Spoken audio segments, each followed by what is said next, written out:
जी कैफ4 आज के लेक्चर का आगाज़ करते हैं। आज के लेक्चर में हम एक तो टेस्ट 7 की डिस्कशन करेंगे, फिर इसके अलावा हमारे चैप्टर निगोशिएबल इंस्ट्रूमेंट वाले चैप्टर के जो लास्ट कंसेप्ट है एक बैंक ड्राफ्ट और फिर डिफरेंस बिटवीन प्रॉमिसरी नोट और bill of exchange and cheques, यानी जितने भी निगोशिएबल इंस्ट्रूमेंट्स हैं इनका आपस का डिफरेंस हम स्टडी करेंगे। अगर आपने अच्छे तरीके से promissory note, bill of exchange और चेक के कंसेप्ट्स को कवर किया हुआ है तो डिफरेंस आपके लिए सिर्फ एक रीडिंग एक्सरसाइज होगी, इसमें कोई नया कंसेप्ट आपको नजर नहीं आएगा। बैंक ड्राफ्ट एक नया कंसेप्ट है जिसको हमने स्टडी करना है आज। तो स्टार्ट करते हैं। सबसे पहले बैंक ड्राफ्ट। बैंक ड्राफ्ट को पहले कंसेप्चुअली समझ लीजिए। बैंक ड्राफ्ट एक तरह से क्रॉस चेक है, लेकिन क्रॉस चेक में और बैंक ड्राफ्ट में डिफरेंस है।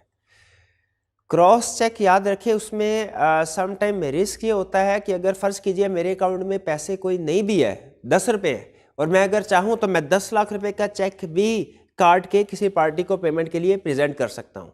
बाद में उस पार्टी को पता चलेगा, जो अपने बैंक में प्रेजेंट करेगी, पता चलेगा मेरे अकाउंट में पैसे नहीं है, चेक डिसऑनर हो जाएगा, ये एक अलग कहानी है। लेकिन अगर मैं चाहूँ तो जो मेरे अकाउंट में पैसे मौजूद है उससे ज़्यादा अमाउंट का चेक मैं इशू कर सकता हूँ। अक्सर ऐसा होता है, समटाइम किसी से हमने पेमेंट लेनी होती है, वो हमें चेक देता है और बाद में हमें पता चलता है इसके अकाउंट में तो उतने पैसे ही नहीं है। तो इस इशू को, इस मसले को हल करने के लिए क्रॉस चेक के अलावा एक और इंस्ट्रूमेंट जो लॉन्च किया गया, इस इंस्ट्रूमेंट को कहते हैं बैंक ड्राफ्ट। बैंक ड्राफ्ट का कंसेप्ट क्या है? बैंक ड्राफ्ट का कंसेप्ट यह है कि फ़र्ज़ कीजिए अगर मैंने किसी पार्टी से कोई चीज़ खरीदी, फॉर एग्जांपल मैंने कोई लैंड बाय की और उस पार्टी को पेमेंट करने हैं। अब पार्टी जो है वो ये चाह रही है सिक्योर होना कि अगर मैं उनको पेमेंट करूं तो पार्टी सिक्योर हो कि जो उनको जो इंस्ट्रूमेंट मिलेगा इसके ऊपर 99.9% कन्फर्म है कि पेमेंट हो जाए। तो चेक है, चेक में रिस्क होता है। अगर मैं उनको चेक देता हूं तो वो रिलक्टेंट होगी चेक को एक्सेप्ट करने में, क्योंकि चेक में रिस्क क्या हो सकता है, मेरे अकाउंट में पैसे ना हो और चेक बाद में डिसऑनर हो जाए। तो वो प्रेफर करते हैं बैंक ड्राफ्ट। बैंक ड्राफ्ट में होता क्या है? बैंक ड्राफ्ट में ये होगा कि मैं अपने बैंक में जाऊंगा जिसमें मेरा अकाउंट है। फर्ज कीजिए मैंने ड्राफ्ट बनवाना है 10 लाख का। बैंक मैनेजर मेरे से पूछेगा सर आप कितने का बैंक ड्राफ्ट बनवाना चाहते हैं? मैं कहूँगा 10 लाख का। मेरे अकाउंट में 12 लाख पड़े। ब्रांच मैनेजर कहेगा ठीक है सर आप ये फॉर्म फिल कर दीजिए। बैंक ड्राफ्ट प्रिपेयर करने के लिए एक फॉर्म दिया जाता है, मैं उस फॉर्म को फिल करूंगा, साइन करूंगा और उस फॉर्म की बेस के ऊपर ब्रांच मैनेजर मेरे अकाउंट से 10 लाख उसी वक्त निकालवा लेगा। यानी 10 लाख मेरे अकाउंट से उसी वक्त निकल जाएंगे और वो बैंक का एक फंड मेंटेन हो रहा होता है उसमें ट्रांसफर हो जाएंगे।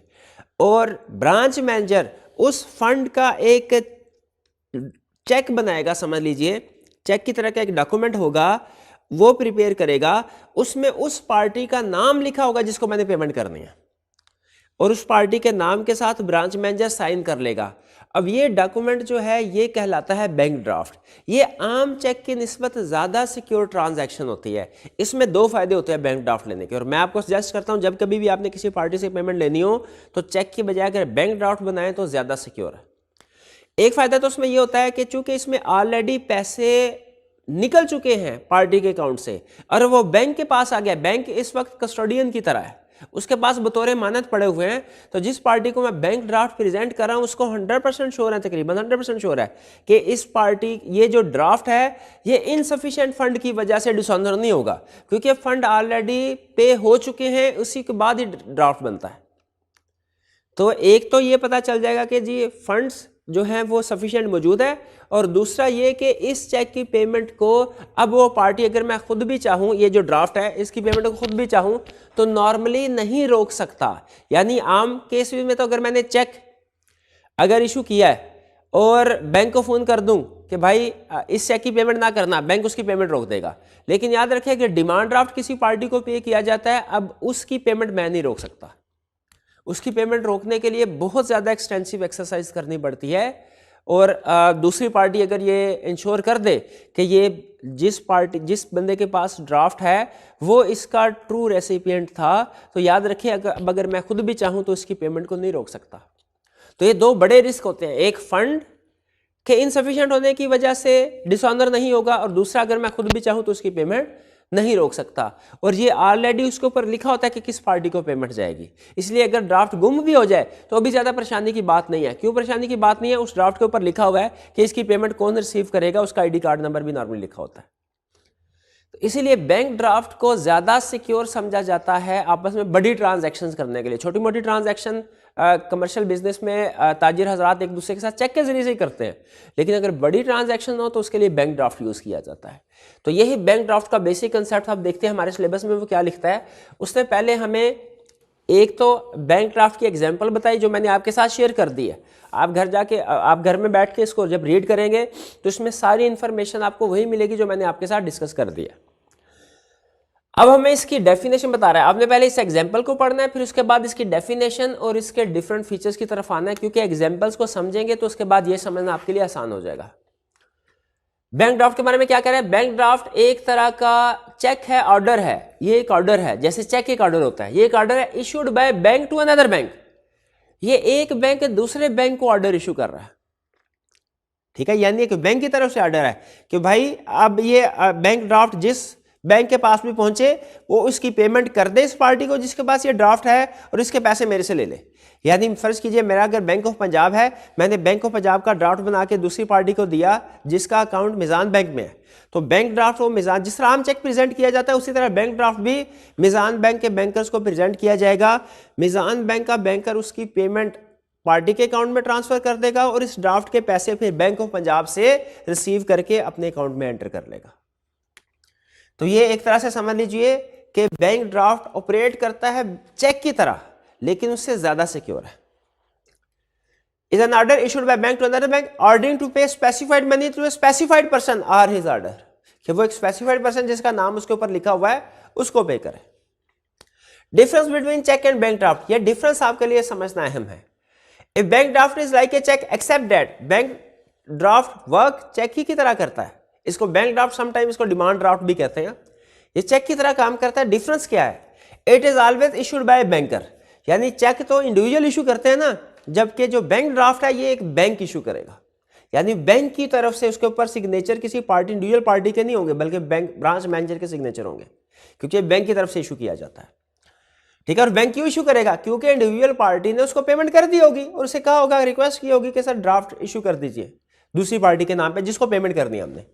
It can not be payable to bearer, cheque payable to bearer भी हो सकता है और ऑर्डर इंस्ट्रूमेंट भी, लेकिन डिमांड ड्राफ्ट हमेशा पेएबल टू ऑर्डर होगा, ये पेएबल टू बेयर नहीं होगा कभी bank draft.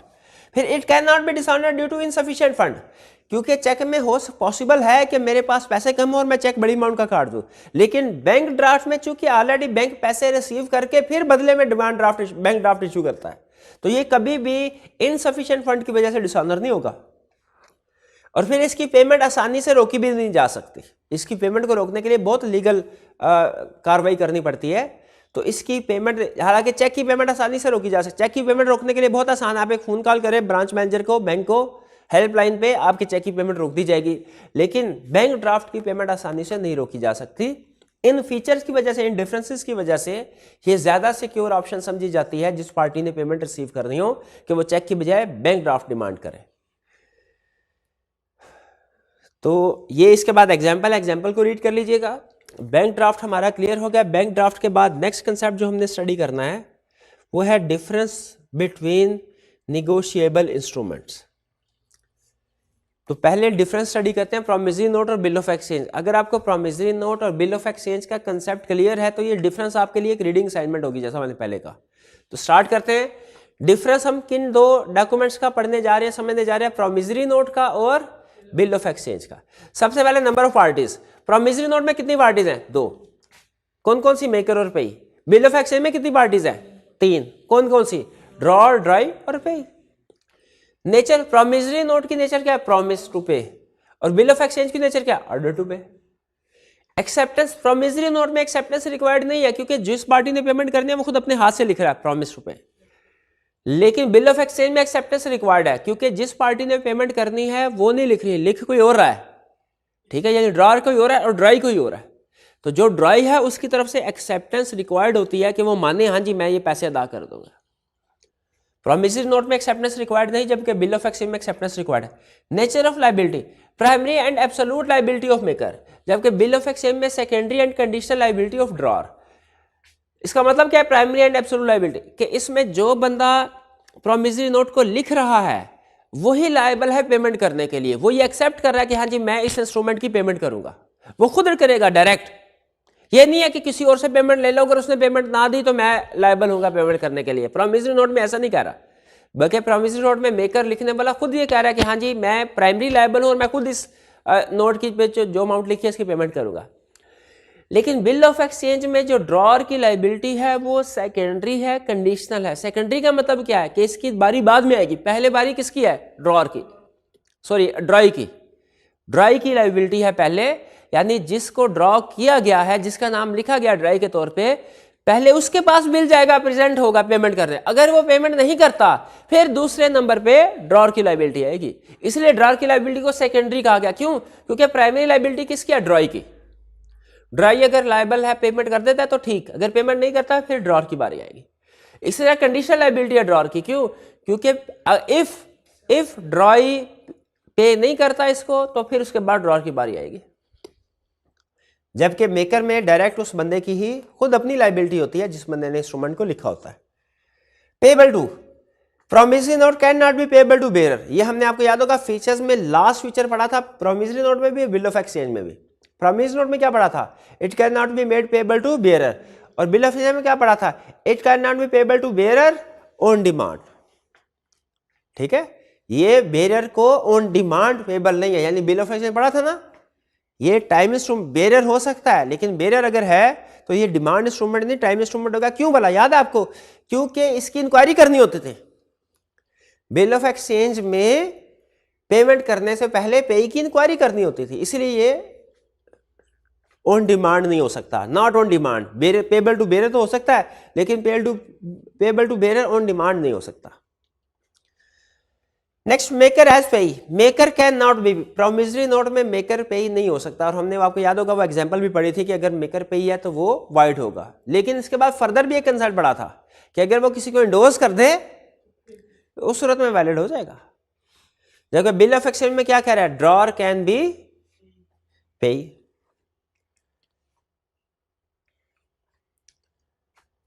Next, notice of dishonour. अगर बिल प्रॉमिसरी नोट डिसऑनर होता है तो इसका कोई नोटिस रिक्वायर्ड नहीं है मेकर। लेकिन अगर बिल ऑफ एक्सचेंज डिसऑनर होता है तो उसमें चूंकि पेमेंट किसी और बंदे ने करनी है और लिखा किसी और बंदे ने है, तो अगर ड्रॉई पेमेंट करने से इनकार कर दे तो फिर क्या इसका पता चलना चाहिए ड्रॉअर को? बिल्कुल पता चलना चाहिए। तो ये हमारा डिफरेंस था प्रॉमिसरी नोट और बिल ऑफ एक्सचेंज में। जी पॉज कीजिएगा जी। नेक्स्ट डिफरेंस स्टडी करते हैं बिल ऑफ एक्सचेंज में और चेक में। सबसे पहला acceptance bye ड्रॉई। Bill of exchange के केस में आपको याद है हमने डिस्कस किया था कि चेक एक स्पेशल टाइप है बिल ऑफ एक्सचेंज की। लेकिन डिफरेंस ये है कि चेक हमेशा ड्रॉ किया जाता है किसी ना किसी बैंक पे। चेक का ड्रॉई हमेशा कोई बैंक होगा। तो acceptance bye ड्रॉई, bill of exchange के केस में एक्सेप्टेंस रिक्वायर्ड है, चेक के केस में एक्सेप्टेंस रिक्वायर्ड नहीं है। ये ऑलरेडी बैंक जब चेक बुक इश्यू करता है जिम्मेदारी लेता है कि चेक जब आएगा तो मैं इसकी पेमेंट करूंगा। ड्रॉई, बिल ऑफ एक्सचेंज में ड्रॉई कोई भी हो सकता है, जबकि चेक के केस में ड्रॉई सिर्फ और सिर्फ एक बैंकर हो सकता है। Payable on demand, bill of exchange payable on demand, demand instrument भी हो सकता है, टाइम इंस्ट्रूमेंट भी हो सकता है। जबकि हमने स्टडी किया चेक हमेशा डिमांड इंस्ट्रूमेंट होगा, टाइम इंस्ट्रूमेंट नहीं होगा। बैंक कभी ऐसा नहीं कहता कि आप उसको चेक प्रेजेंट करें तो वो कहे 2 दिन के बाद आके पेमेंट ले लेना, बल्कि वो उसी दिन आपको पेमेंट देता है। Payable to bearer, bill of exchange can not be payable to bearer, sorry bill of exchange can be payable to bearer तो हो सकता है, लेकिन ऑन डिमांड नहीं हो सकता। जबकि चेक पेबल टू बेयर भी हो सकता है और payable to bearer on demand भी हो सकता है। स्टैंप बिल ऑफ एक्सचेंज के केस में रिक्वायर्ड होती है, आपको याद होगा वो स्टैंप जो कि जिसकी अमाउंट डिफरेंट होती है, वो डिपेंड कर रहा होता है बिल ऑफ एक्सचेंज या प्रॉमिसरी नोट की कितनी अमाउंट है। उस अमाउंट के लिहाज से डिसाइड किया जाता है कितनी स्टैंप्स प्रॉमिसरी नोट या बिल ऑफ एक्सचेंज के ऊपर लगेगी। तो बिल ऑफ एक्सचेंज या प्रॉमिसरी नोट के ऊपर स्टैंप रिक्वायर्ड होती है, चेक के ऊपर स्टैंप लगाना रिक्वायर्ड नहीं है। क्रॉसिंग, बिल ऑफ एक्सचेंज को क्रॉस नहीं किया जा सकता, चेक को क्रॉस किया जा सकता है। Stopping of payment by drawer, drawer bill of exchange की पेमेंट जो है इसको स्टॉप नहीं करवा सकता क्योंकि उसने खुद ऑर्डर दिया हुआ है, चेक की पेमेंट स्टॉप करवाई जा सकती है। नोटिंग और प्रोटेस्टिंग, बिल ऑफ एक्सचेंज अगर डिसऑनर हो जाए तो इसमें नोटिंग और प्रोटेस्टिंग करवाई जाती है, जबकि चेक के केस में नोटिंग और प्रोटेस्टिंग नहीं करवाई जाती। ये नोटिंग और प्रोटेस्टिंग क्या होता है? जब कोई इंस्ट्रूमेंट डिसऑनर हो जाए तो उसका लीगल प्रूफ लेने के लिए, उसके ऊपर कानूनी कार्रवाई करने के लिए उसकी ऑफिशियल रिकॉर्ड में एंट्री रिकॉर्ड करवाना जरूरी होता है। फिर सुन लीजिए, जब कोई प्रॉमिसरी नोट या बिल ऑफ एक्सचेंज डिसऑनर हो जाए तो उस पार्टी, जिन पार्टीज ने पे करना है उनके खिलाफ लीगल एक्शन लेने के लिए उससे पहले लीगल प्रूफ यानी किसी अथॉरिटी से ये इसको वेट करवाना, कॉरोबरेट कंफर्म करवाना कि वाकई डिसऑनर हुआ है, ये जरूरी होता है। इस प्रोसेस को नोटिंग और प्रोटेस्टिंग कहते हैं। नोटिंग और प्रोटेस्टिंग का मतलब क्या हुआ, जब कोई इंस्ट्रूमेंट बिल ऑफ एक्सचेंज या प्रॉमिस नोट डिसऑनर होगा तो गवर्नमेंट के ऑफिशियल रिकॉर्ड में इसकी एंट्री करवाने को नोटिंग और प्रोटेस्टिंग कहते हैं, ताकि पार्टी लायबल टू पे के खिलाफ लीगल एक्शन लिया जा सके। बिल ऑफ एक्सचेंज के केस में तो नोटिंग और प्रोटेस्टिंग करवाई जाती है, चेक के केस में नोटिंग और प्रोटेस्टिंग नहीं होती है। तो यहाँ पे हम अपने लेक्चर का ये हिस्सा रोकते हैं। इसके बाद हम टेस्ट 7 की डिस्कशन स्टार्ट करेंगे। तो आपको कुछ देर के लिए ब्रेक दी जाती है। आपने करना ये है कि इस अरसे में आपके पास 5 मिनट है, टेस्ट 7 जो है उसको डाउनलोड करके या उसका प्रिंट अगर आपके पास क्लास में जो डिस्ट्रीब्यूट किया था आपके पास है तो उसको सामने रखें, टेस्ट 7 और उसके सोल्यूशन को। इस लेक्चर के अगले हिस्से में हम टेस्ट 7 और उसकी डिस्कशन करेंगे।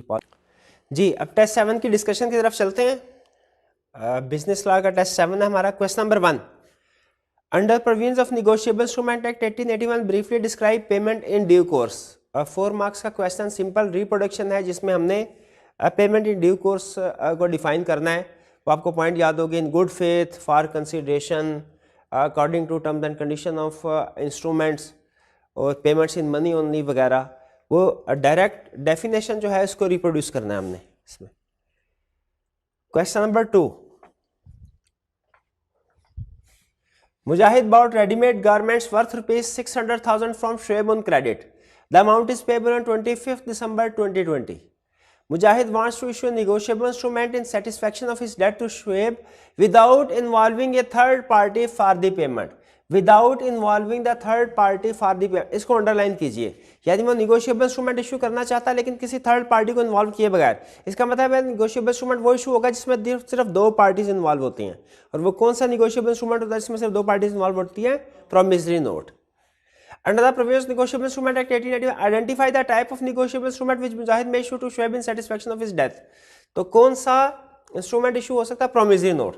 Also prepare draft of this said instrument, और प्रॉमिसरी नोट का ड्राफ्ट भी प्रिपेयर करना है। और ये ड्राफ्ट आपको याद होगा, हमने क्लास में प्रैक्टिस भी की थी। उम्मीद है आपको याद होगा प्रॉमिसरी नोट की ड्राफ्टिंग कैसे करनी है। ये भी ड्राफ्टिंग का क्वेश्चन है, इसमें कोई ऐसा कंसेप्ट नहीं है जिसको डिस्कस करने की ज़रूरत हो। अगर आपने प्रॉमिसरी नोट जो बिल ऑफ एक्सचेंज का ड्राफ्ट याद किया हुआ है तो आप आसानी से उसको अटेम्प्ट कर सकते हैं।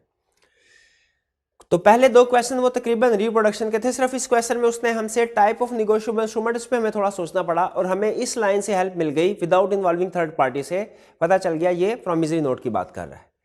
Question 3, Samad drew a cheque which was payable to Munaf or order. Samad ने एक चेक दिया मुनाफ को और वो मुनाफ और ऑर्डर पेएबल था, यानी ऑर्डर इंस्ट्रूमेंट था। Salim after forging Munaf's endorsement on the cheque received payment from the banker. Discuss whether the banker would be liable on the cheque to Samad. अब देखिए, बैंक ने पेमेंट कर दी ऐसी पार्टी को जो कि टू ओनर नहीं थी। सलीम टू ओनर नहीं था, लेकिन क्वेश्चन यहाँ पे ये है कि फॉर सिग्नेचर किसके हुए? क्या समद के फॉर सिग्नेचर हुए जिसने चेक इशू किया जो अकाउंट होल्डर है, या कि मुनाफ के फॉर सिग्नेचर हुए? यहाँ पे फॉर सिग्नेचर मुनाफ के हुए। याद रखिए, बैंक के पास बैंकिंग प्रैक्टिस ये है कि बैंक सिर्फ अपने अकाउंट होल्डर के स्पेसिफिक सिग्नेचर अपने पास रखते हैं, बाकी लोगों के सिग्नेचर स्पेसिफिक सिग्नेचर इनके पास नहीं होते। तो यहाँ पे अगर समद के फॉर सिग्नेचर होते और बैंक पेमेंट कर देता, उस सूरत में बैंक लायबल होता समद को, क्योंकि बैंक की गलती होती, फॉल्ट होता कि उसने क्यों अपने अकाउंट होल्डर के जो गलत सिग्नेचर हैं उनकी बेस पे पेमेंट कर दी। लेकिन यहाँ पे पेमेंट हुई है किसके फॉर सिग्नेचर्स पे? मुनाफ पे। क्या बैंक के पास मुनाफ का स्पेसिमन सिग्नेचर था? नहीं था। इसीलिए अगर मुनाफ के किसी भी अकाउंट होल्डर के अलावा किसी भी और पार्टी के फॉर सिग्नेचर होते हैं एंडोर्समेंट के जरिए से, फॉर्ज इंडोर्समेंट होती है, तो याद रखिए बैंक लायबल नहीं है, क्योंकि बैंक की जिम्मेदारी सिर्फ और सिर्फ अपने अकाउंट होल्डर यानी समद के सिग्नेचर को वेरीफाई करना है। इसके अलावा बाकी पार्टीज के सिग्नेचर को बैंक वेरीफाई नहीं करता। तो इस केस में बैंक की कोई लायबिलिटी नहीं है, क्योंकि समद के सिग्नेचर ठीक थे, बैंक ने मैच कर लिए। बाकी पार्टीज के फॉर सिग्नेचर हो, बैंक वेरिफिकेशन करने के लिए लायबल नहीं है। तो इस क्वेश्चन 3 में बैंक की कोई लायबिलिटी नहीं है। Question 4, Amna has received a bearer cheque from her uncle Shoaib as a gift. Amna ने चेक रिसीव किया, बेरर चेक किससे? अपने अंकल शुएब से। As a gift, as a gift को अंडरलाइन कीजिएगा। इसका मतलब ये हुआ कि आमना होल्डर तो है, होल्डर इन ड्यू कोर्स नहीं, क्योंकि इसने फॉर कंसीडरेशन इस इंस्ट्रूमेंट को रिसीव नहीं किया। Shoaib's title to the cheque was defective and Amna after receiving the cheque, अच्छा शुएब का टाइटल डिफेक्टिव था, तो डिफेक्टिव टाइटल शुएब का था। शुएब ने अब निगोशिएबल इंस्ट्रूमेंट में अगर डिफेक्टिव टाइटल आपका है लेकिन आप इन good faith for consideration transfer करते हैं तो दूसरी पार्टी का टाइटल गुड हो जाता है। यहां पे शुएब का टाइटल बैड था, डिफेक्टिव टाइटल था। शुएब ने जो आमना को चेक ट्रांसफर किया, क्या आमना का जो टाइटल है वो गुड टाइटल है या डिफेक्टिव टाइटल है? आमना का टाइटल भी डिफेक्टिव है। क्यों डिफेक्टिव है? इसलिए कि आमना ने एज गिफ्ट रिसीव किया है इस इंस्ट्रूमेंट को, फॉर कंसीडरेशन रिसीव नहीं किया, तो आमना का भी टाइटल डिफेक्टिव। अच्छा, इसके बाद क्या हुआ? Title and Amna after receiving the cheque endorse it to her landlord on account of rent, और आमना ने ये चेक अपने लैंडलॉर्ड को दे दिया, किराए पे जिसे घर लिया था उसको पेमेंट कर दी। लैंडलॉर्ड ने जाहिर है for consideration in good faith इसको रिसीव किया होगा, हालांकि क्वेश्चन में उसने क्लियरली नहीं बताया कि इन गुड फेथ है कि नहीं, यानी लैंडलॉर्ड को इसका नॉलेज था कि नहीं था कि ये आमना का टाइटल डिफेक्टिव है।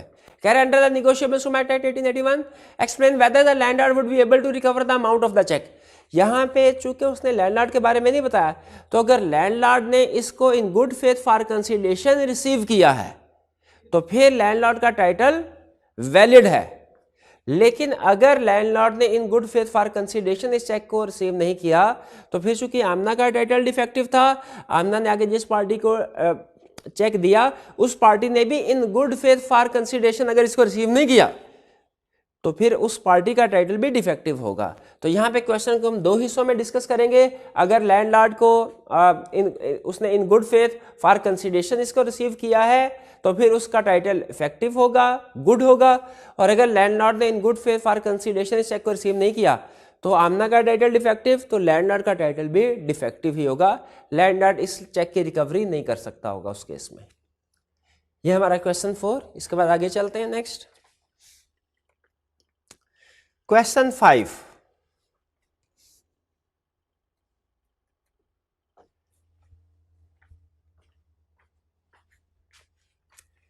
जी ये केस स्टडी है लंबी चौड़ी। Sakhi drew a blank stamp promissory note in favour of जरूरतमंद with an intention to pay him ₹100,000 against purchase of a laptop computer. कहानी समझ लीजिए, सखी ने जरूरतमंद से लैपटॉप खरीदा और उसको एक प्रॉमिसरी नोट लिख के दिया। प्रॉमिसरी नोट पे अमाउंट नहीं लिखी। ऐसा प्रॉमिसरी नोट और ऐसा चेक भी, हर ऐसा निगोशिएबल इंस्ट्रूमेंट जिसमें बाकी सारी आपने चीजें कंप्लीट कर दी हो, सिग्नेचर वगैरह कर दी हो, अमाउंट ना लिखी हो, उसको कहते हैं ब्लैंक। जैसे ब्लैंक चेक आपने सुना होगा, ब्लैंक चेक भी ऐसा चेक होता है जिसपे बाकी के सारे पर्टिकुलर्स फिल किए गए हैं, अमाउंट नहीं लिखी गई। तो यहाँ पे ब्लैंक प्रॉमिसरी नोट, अमाउंट नहीं लिखी, लेकिन इसके ऊपर स्टैंप भी लगाई गई है। Stamp, the stamp on promissory note was sufficient to cover ₹200,000, यानी 2 लाख रुपए तक का प्रॉमिसरी नोट आप लिख सकते हैं। स्टैंप की जो वैल्यू है उसमें 2 लाख तक का प्रॉमिसरी नोट कवर हो रहा है, 2 लाख से ज्यादा का नहीं, 2 लाख तक का। यानी आपको बताया था कि डिफरेंट अमाउंट्स लाने बताई हुई है, अगर इतने का निगोशिएबल इंस्ट्रूमेंट हो तो इतने की स्टैंप लगेगी, इतने का निगोशिएबल इंस्ट्रूमेंट हो तो इतने की स्टैंप लगेगी। तो प्रॉमिसरी नोट और बिल ऑफ एक्सचेंज में स्टैंप लगना जरूरी होता है, और जो स्टैंप लगाई गई वो 2 लाख रुपए तक की अमाउंट के लिए सफिशिएंट थी। इसका मतलब है इसको फिल करते हुए 2 लाख तक की अमाउंट लिखी जा सकती है। अगर 2 लाख तक की अमाउंट लिख दें तो स्टैंप मजीद लगाने की जरूरत नहीं है। अगर 2 लाख से ज्यादा अमाउंट लिखते हैं तो वो चूंकि स्टैंप उस अमाउंट को कवर नहीं कर रही तो उसमें प्रॉब्लम हो जाएगी। कह रहा है briefly describe Sakhi's liability on the promissory note in each of the following independent cases. बताइए सही की लायबिलिटी क्या है। पहला केस, जरूरतमंद फील्ड ₹150,000, हालांकि देखिए अदा करने थे 1 लाख, लेकिन सखी ने गलती क्या की, अमाउंट नहीं लिखी।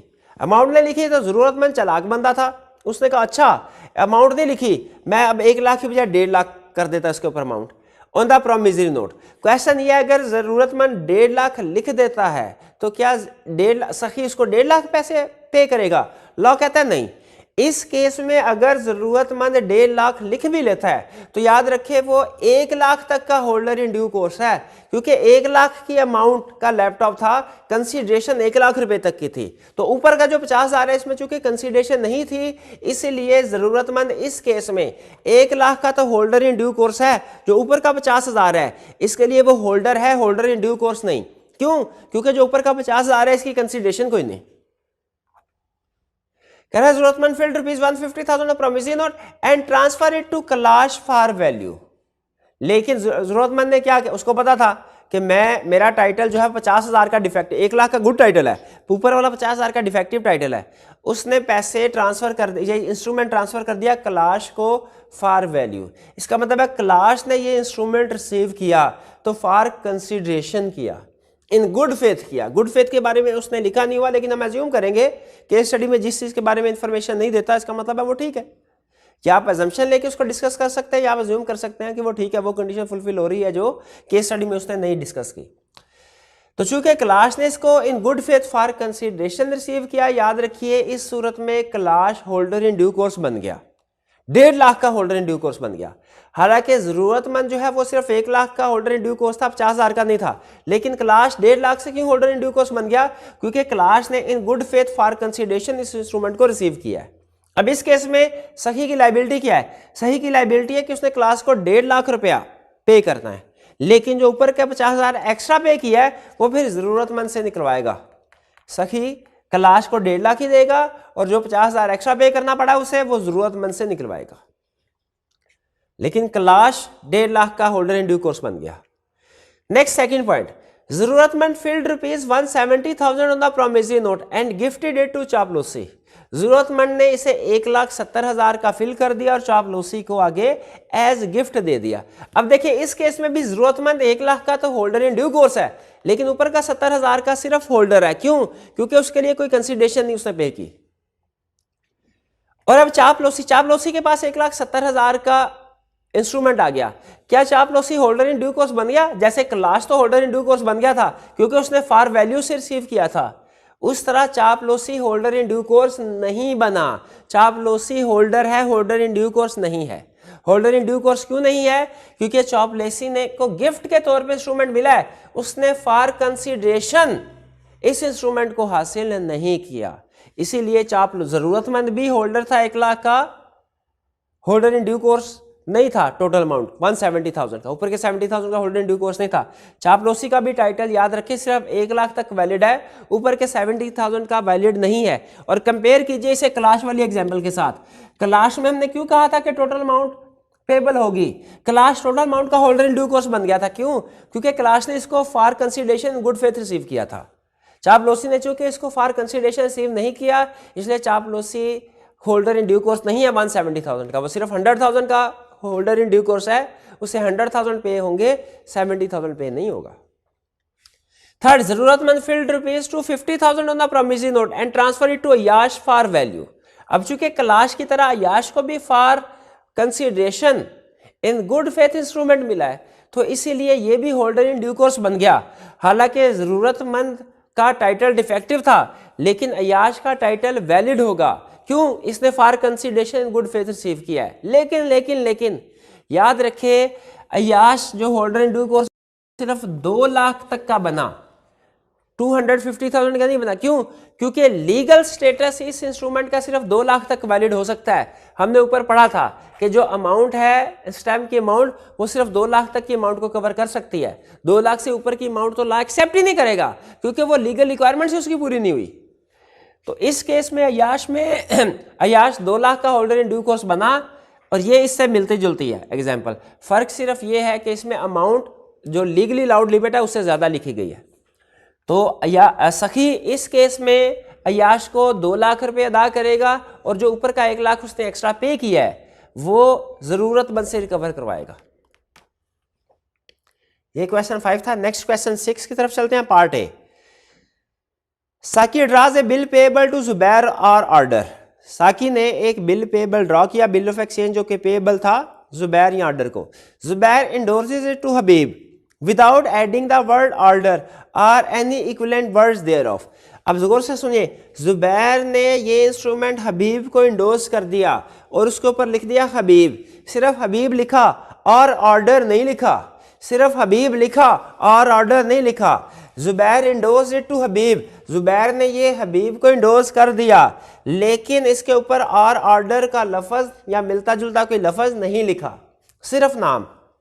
बताइए क्या कह रहा है, advise whether Habib can further negotiate the instrument. Yes, Habib further negotiate कर सकता है। याद रखिए, सिर्फ हबीब लिखा हो उसका मतलब कुछ और है, हबीब ओनली लिखा हो, पेबल टू हबीब ओनली, उसका मतलब कुछ हो रहा है। अगर वो लिखता ना पेबल टू हबीब ओनली, तो इसका मतलब है फर्दर निगोशिएशन नहीं हो सकती, वो सिर्फ हबीब को ही पेबल था।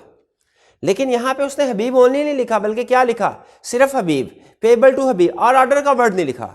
तो ऑर्डर इंस्ट्रूमेंट के ऊपर याद रखिए, सिर्फ नाम लिख देना भी काफी है और ऑर्डर लिखना लाजमी नहीं है। अगर आप हबीब लिखे या हबीब और ऑर्डर लिखे, एक ही बात है, पेबल टू हबीब या पेबल टू हबीब और ऑर्डर, दोनों का मतलब एक ही है। लेकिन पेबल टू हबीब ओनली का मतलब फर्क हो जाता है। पेबल टू हबीब ओनली का मतलब यह है कि अब ये फर्दर निगोशिएट नहीं हो सकता, अब इसकी पेमेंट सिर्फ और सिर्फ हबीब को होगी। तो 6A में बताइए, क्या हबीब फर्दर निगोशिएट कर सकता है? यस, क्योंकि और ऑर्डर के वर्ड नहीं लिखे, हबीब को निगोशिएट तो हुआ और ऑर्डर के वर्ड नहीं लिखे, और ऑर्डर का वर्ड लिखना लाजमी नहीं है। 6 का B part, A drew a bill payable to B which is due after 3 months, तीसरे महीने के बाद, 3 महीनों बाद ड्यू है। It pass through several hands before x became it's holder, बहुत से लोगों से फर्दर निगोशिएट होता होता अल्टीमेटली एक्स के पास पहुंचा। On presentment by X, B refuse to pay the bill, जब एक्स ने ये बिल ड्यू डेट पे जाके बी के सामने रखा, बी ने कहा भैया मैं तो पेमेंट नहीं करता।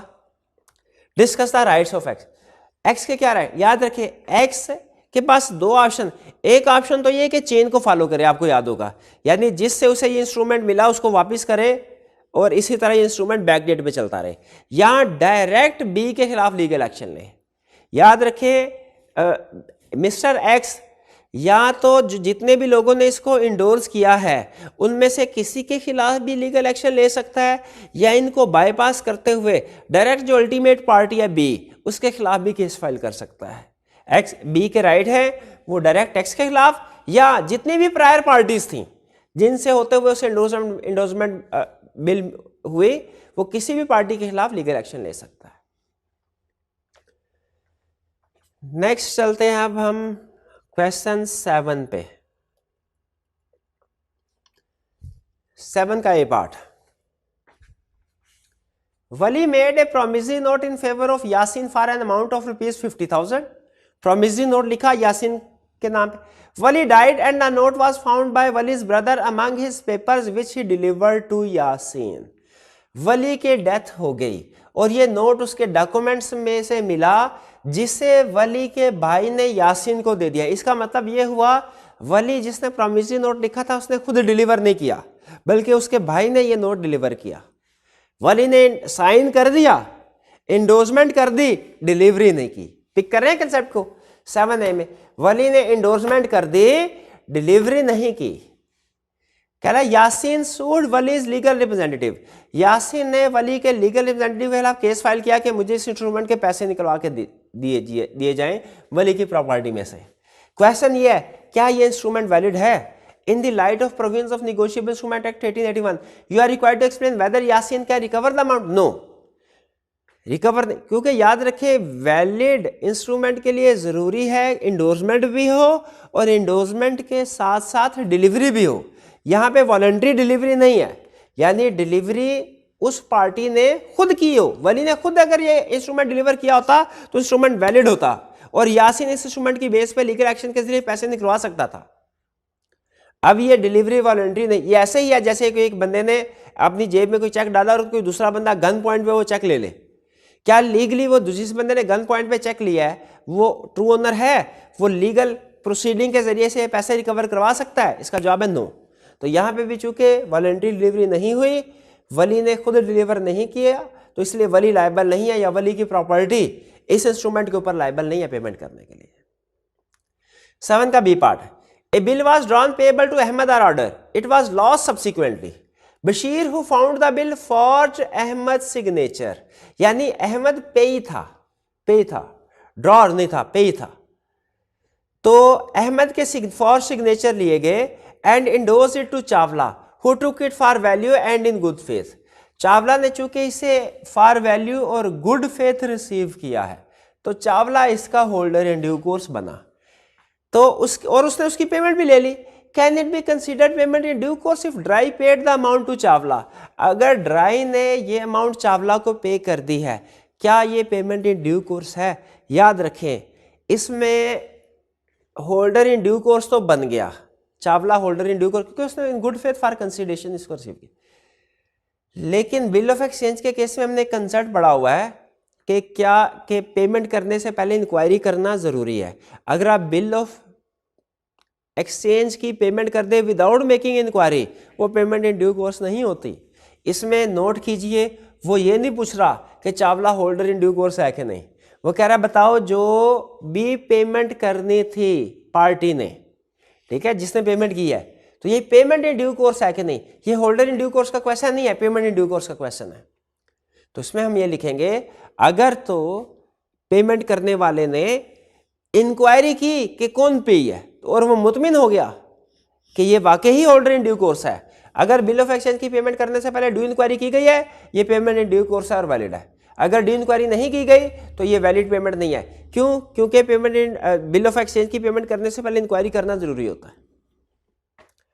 Question 8, A made out a cheque writing pay to B and delivered the same to him. ठीक है, एक चेक लिखा पे टू बी और ये ऑर्डर इंस्ट्रूमेंट है, डिलीवर कर दिया। Afterwards B puts his signature on the back of the cheque and delivered it to C. B ने बैक पे अपने साइन किए और इस चेक को सी को डिलीवर कर दिया, यानी इंडोर्समेंट कर दी। अच्छा, बैक पे चेक किया है, चेक की बैक पे सिग्नेचर किए हैं, नाम नहीं लिखा, ये आप नोट कीजिए। ए ने जब बी को दिया तो पे टू बी नाम लिखा, बी ने जब सी को दिया तो बैक साइड पे चेक की साइन कर दिए, नाम नहीं लिखा। Here I got to briefly explain the bearer and order instrument and how they can be negotiated. bearer instrument कौन सा होता है? ये रिप्रोडक्शन का क्वेश्चन है, जो किसी को भी पेबल हो जिसके भी पोजेशन में है। ऑर्डर इंस्ट्रूमेंट कौन सा है? जो स्पेसिफाइड पर्सन को पेबल हो जिसका नाम लिखा हुआ है। दोनों कैसे निगोशिएट होते हैं? बेयर इंस्ट्रूमेंट तो सिर्फ फिजिकल डिलीवरी के जरिए से निगोशिएट हो जाता है। ऑर्डर इंस्ट्रूमेंट की अगर निगोशिएशन करनी हो, आपको इंडोर्समेंट यानी सिग्नेचर प्लस फिजिकल डिलीवरी भी करनी पड़ती है। B, what type of endorsement has been made by B. B ने जो इंडोर्समेंट किया वो किस टाइप की है? वो ब्लैंक इंडोर्समेंट है। ए ने जो बी को इंडोर्समेंट की थी वो फुल इंडोर्समेंट थी। क्यों? क्योंकि उसने पे टू बी का नाम लिखा था। लेकिन बी ने जो, बल्कि सॉरी, ए ने जो इंडोर्समेंट की, ए ने तो चेक लिखा ना, जो बी ने इंडोर्समेंट की है वो ब्लैंक इंडोर्समेंट है, क्योंकि उसने सिर्फ साइन किया, किसी पार्टी का नाम नहीं लिखा, फुल इंडोर्समेंट नहीं की बी ने। ठीक है, और इसका मतलब क्या हुआ, इसका इफेक्ट क्या होता है भला? अब ये चेक बेयर इंस्ट्रूमेंट बन चुका है, ये सिर्फ फिजिकल डिलीवरी से ही निगोशिएट हो सकता है। Whether C is entitled to receive the payment of cheque, क्या सी इंटाइटल्ड है इस चेक की पेमेंट को रिसीव करने के लिए? बिल्कुल, ये निगोशिएट हुआ है, बी ने उसको सी को ट्रांसफर कर दिया है, सिग्नेचर करके उसको हैंडओवर कर दिया, बिल्कुल सी इसकी पेमेंट रिसीव कर सकता है। ये प्रॉपर निगोशिएशन हो गई है, चाहे नाम ना भी लिखा हो। ठीक है, ये ब्लैंक इंडोर्समेंट भी स्टिल इंडोर्समेंट है, लेकिन अब इसका मतलब यह है कि इसको जो भी पार्टी इसको होल्ड करेगी इस इंस्ट्रूमेंट को, वो इसकी पेमेंट ले सकती है। जी, ये हमारा क्वेश्चन नंबर 8 एंड हो गया और इसके साथ ही हमारा टेस्ट की डिस्कशन भी क्लोज हुई। कल के लेक्चर में हमारा प्लान है कि इंशाल्लाह हम जो आपके प्रीवियस लेक्चर की होम असाइनमेंट थी इसको डिस्कस करेंगे, और ख़ास तौर पे एमसीक्यूज़ रिमाइंड करा दूँ आपको। प्रीवियस लेक्चर में मैंने एमसीक्यूज़ की असाइनमेंट दी थी। निगोशिएबल इंस्ट्रूमेंट के जो चैप्टर्स है इसके एमसीक्यूज़ आपने अटैम्प्ट करके आने हैं, ताकि कल जब डिस्कशन हो इसकी तो आप उसमें पार्टिसिपेट कर सकें। आज का लेक्चर यहाँ पर ख़त्म करते हैं हम। अल्लाह हाफिज़।